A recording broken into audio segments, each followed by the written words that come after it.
You ask Tiger to solve. This deals with linear equations with one unknown. The final result is x equals 9/2. Let's solve it step by step. Simplify the expression. Combine like terms. Group all constants on the right side of the equation. Subtract 9 from both sides. Group like terms. Simplify the arithmetic.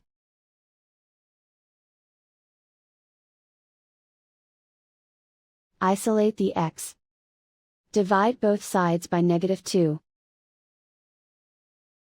Cancel out the negatives. Simplify the fraction. Cancel out the negatives. And so the final result is x equals 9/2.